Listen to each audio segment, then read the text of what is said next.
Greetings, beloveds of the First Unitarian Church of Philadelphia. It is so good to be with you, even virtually. I feel like I'm able to see so many different households and communities, and we are certainly all together in one place. I bring you greetings from the Concord Baptist Church of Christ in Brooklyn, New York. Our scripture has already been beautifully led and read by my new friend, Phyllis.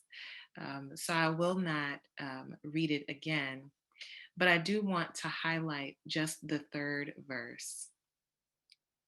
And I heard a loud voice from the throne saying, "See, the home of God is among mortals. God will dwell with them.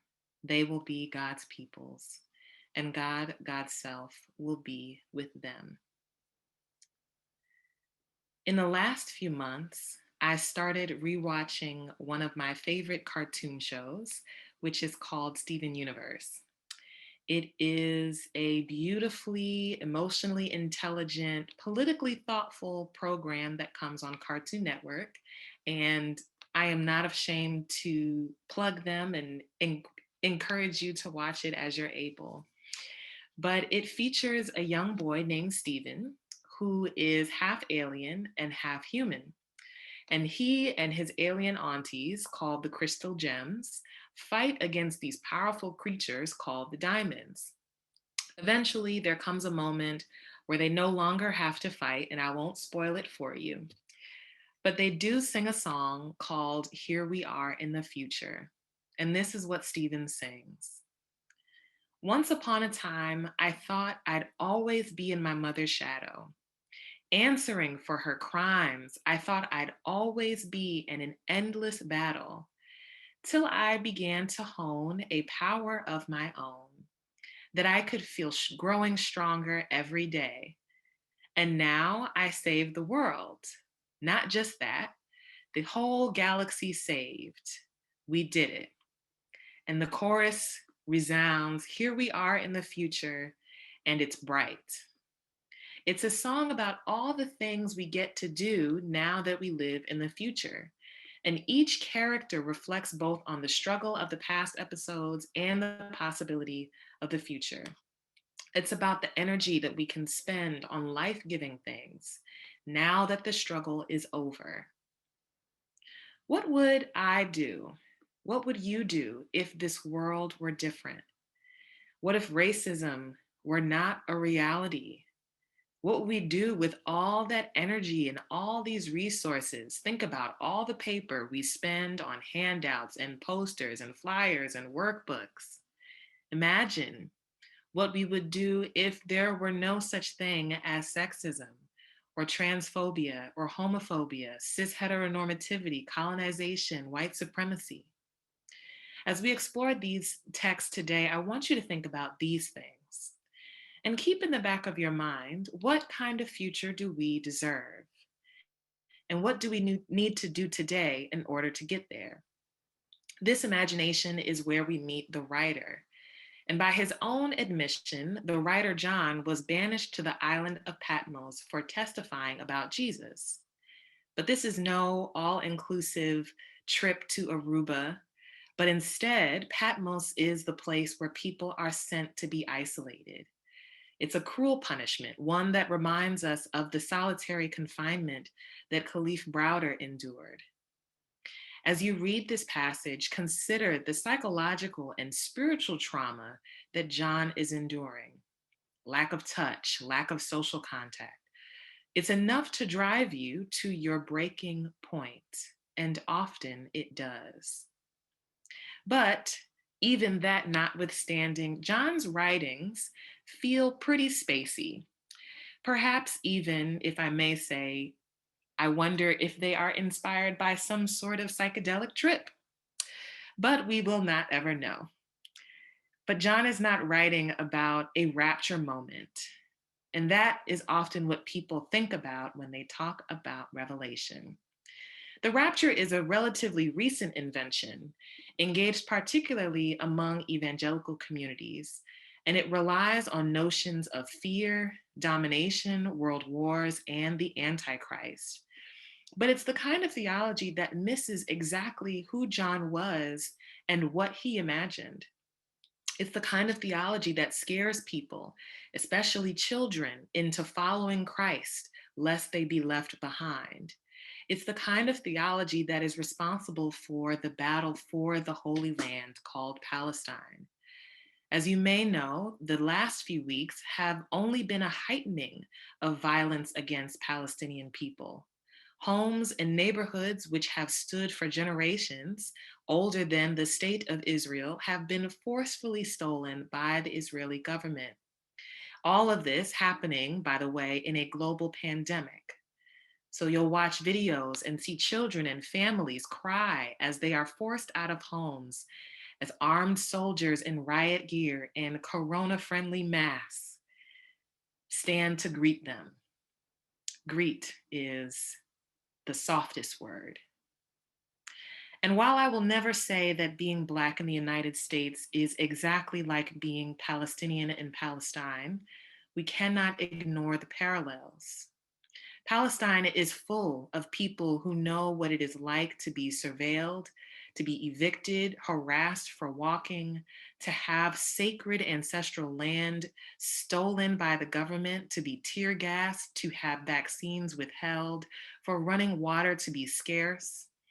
And when Ferguson protesters were being attacked by the United States government, it was Palestinians on Twitter who taught them how to make homemade anti-irritant solution. It gives a new context to the phrase, and God will wipe every tear from their eyes. The tear gas canisters deployed against Ferguson protesters and Palestinian protesters are made by the same manufacturer. US American police are trained with IDF tactics, and so they will kneel on our heads here and there, and it feels like the violence never ends. Sadly, our own government does not know how to pay for life. And instead, with our tax dollars, we have sent $735 million to aid Israel in this project. Meanwhile, we have been arguing in the United States about $600 checks, $1,400 checks, $2,000 checks. Should they be monthly or all at once? We spend so much money on defense and aid, and yet you and I know that there are people among us who have had to go to work risky jobs in the middle of a deadly virus. And nations across the globe have learned how to get the virus under control by learning to pay people to stay home, along with other forms of collective support. Make no mistake that one of the reasons there is a genocide happening is because of white supremacist theologies that are inherent in Christian thought. It's never Judaism to blame. It's not Jewish people to blame. The problem is Zionism, which is most explicitly and popularly practiced by Christians. And we have these texts to thank. The holy city, the New Jerusalem, like a bride adorned for her husband. We are obsessed with this romanticized version of the rapture and the end of days coming to fruition.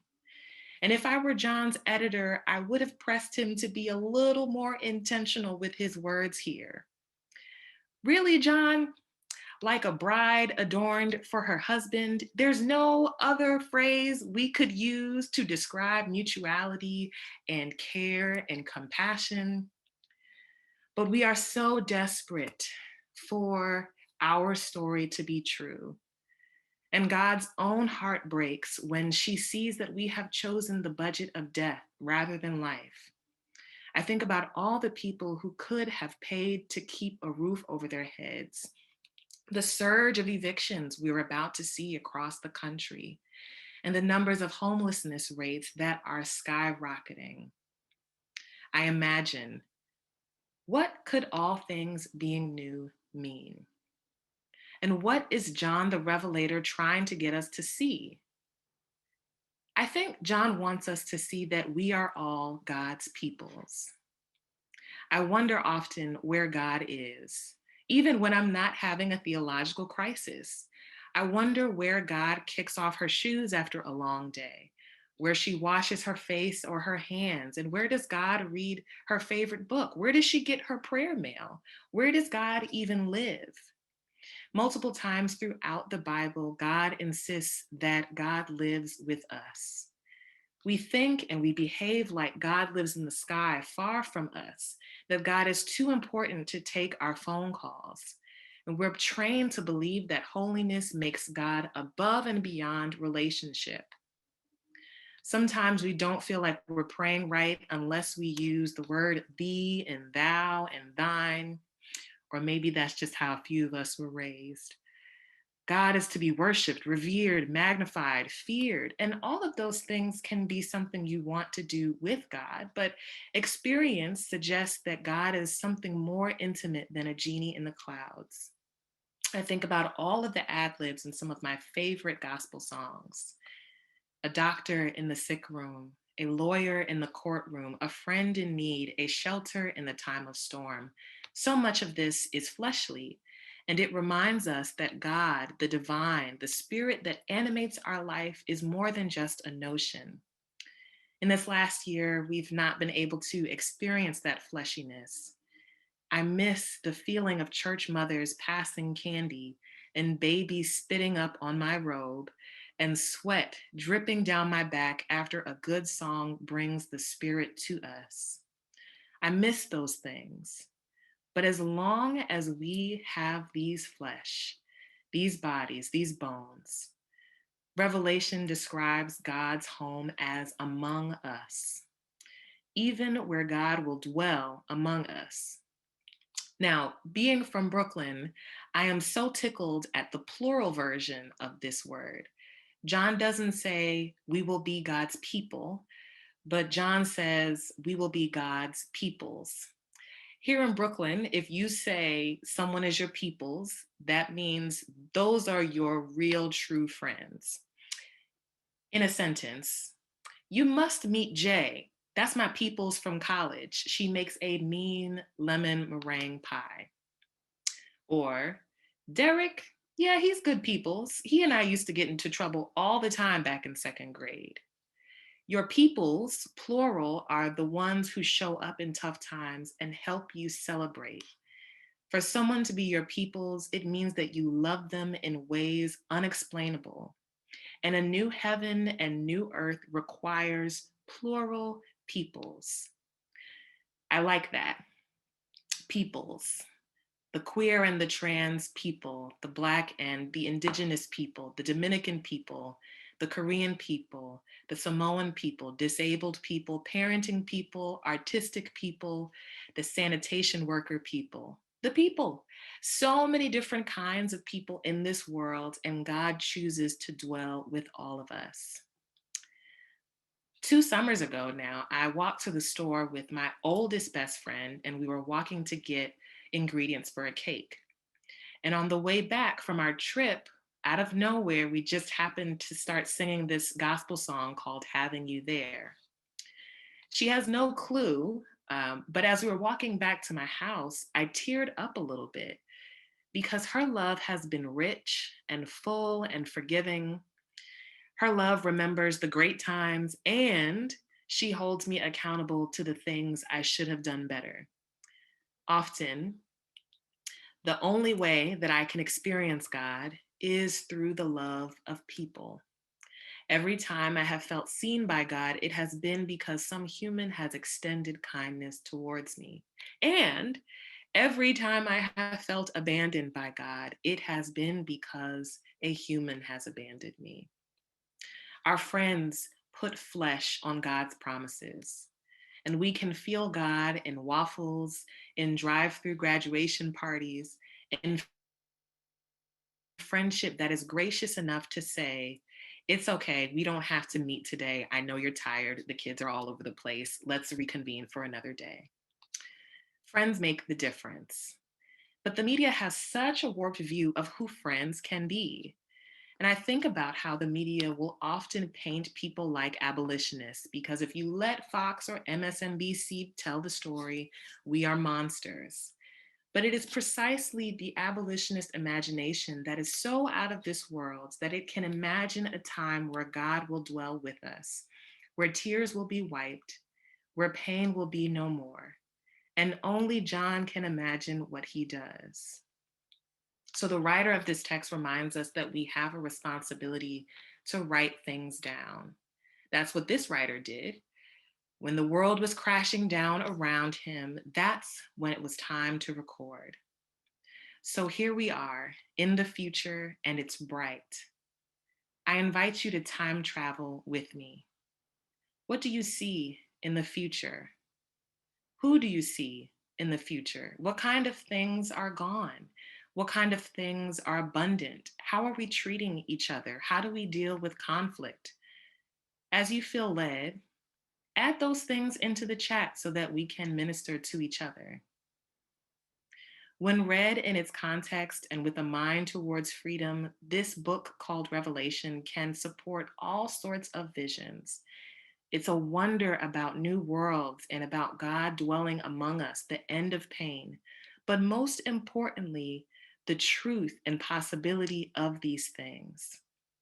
So I pray that your visions, your vision for a brighter and more magnificent future, I pray that they are more than just hearsay. I hope that they come to fruition for freedom and liberation of all living beings on this planet, for the ones who are no longer with us and for those who are to come. Over my head, I hear music in the air. There must be a God somewhere. May it be so. Amen. Hi, I'm Reverend Hannah Capaldi.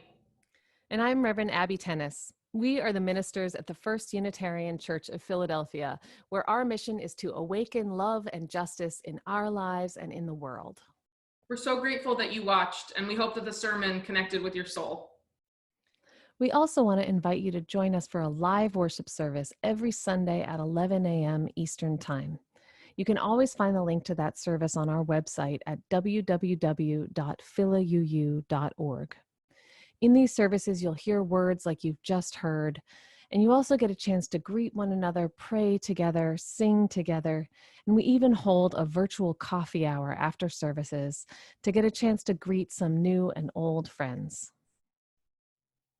If you want to support the mission of this community and you feel moved to give, you can do so by going to the website that Reverend Abby just mentioned. You can find that link below, or you can text 215-709-5095 and follow the prompts to give.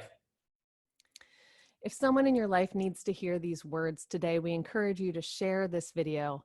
And again, thank you so much for watching. We hope to see you soon.